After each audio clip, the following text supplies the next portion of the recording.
بخاری و مسلم کی ایک روایت ہے، حضرت ابو مسعود بدری رضی اللہ تعالیٰ عنہ اس کے راوی ہیں۔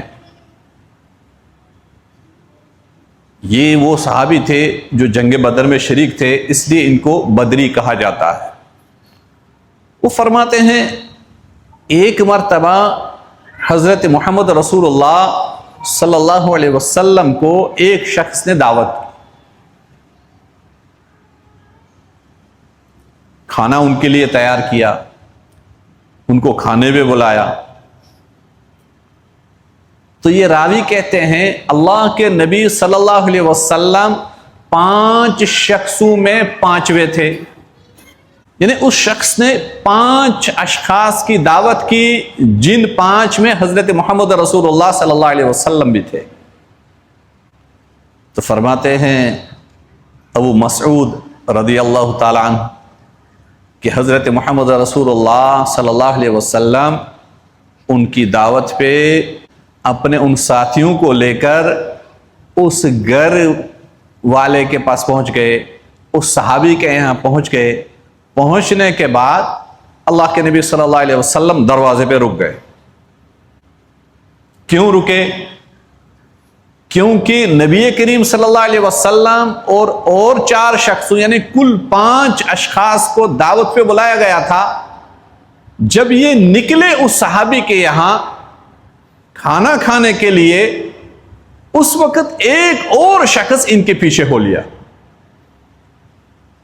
وہ ایک چھٹا شخص بھی جا رہا تھا۔ تو نبی کریم صلی اللہ علیہ وسلم اس صحابی کے دروازے پہ رکے، رکنے کے بعد اسے کہا، اس صاحب کھانا سے جس نے دعوت کی تھی، اس صحابی سے فرمایا کہ یہ جو چھٹا شخص ہے جس کو آپ نے کھانے پہ نہیں بلایا تھا، اس کو ہم نے بھی نہیں بلایا، اس نے ہمیں دیکھا ہم آ رہے تھے تو یہ ہمارے ساتھ خود ہی شامل ہو گیا۔ اگر آپ چاہیں گے اس کو اجازت دینا تو یہ ہمارے ساتھ گھر کے اندر داخل ہو جائے گا، کھانے کے اندر شریک ہو جائے گا۔ اگر آپ اجازت نہیں دیں گے تو یہ شخص آپ کے دروازے سے ہی واپس چلا جائے گا۔ تو اللہ کے نبی صلی اللہ علیہ وسلم نے اس شخص سے اجازت طلب کی کہ آپ نے 5 افراد کو دعوت پہ بلایا، ہمارے ساتھ چھٹا بھی شریک ہوا، آپ کی اجازت کے بغیر ہم اس کو آپ کے گھر کے اندر اپنے ساتھ داخل نہیں فرمائیں گے۔ یہ ہے زندگی کے آداب۔ اس کے اندر ہمارے لیے سبق ہے۔ اگر ہمیں بھی کوئی کھانے بھی بلا رہا ہے، ایک شخص کو بلایا جا رہا ہے، 2 کو بلایا جا رہا ہے، 4 کو بلایا جا رہا ہے، تو اتنی افراد کو ہی جانا چاہیے، اس سے زائد افراد کو وہاں جانے کی زحمت نہیں کرنی چاہیے۔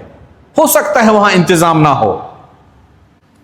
تو صحابی نے اللہ کے نبی صلی اللہ علیہ وسلم سے عرض کیا، یا رسول اللہ صلی اللہ علیہ وسلم، آپ کے ساتھ آیا ہے، دروازے پہ کھڑا ہے، میری طرف سے اجازت ہے، آپ اس کو اپنے ساتھ داخل کر سکتے ہیں۔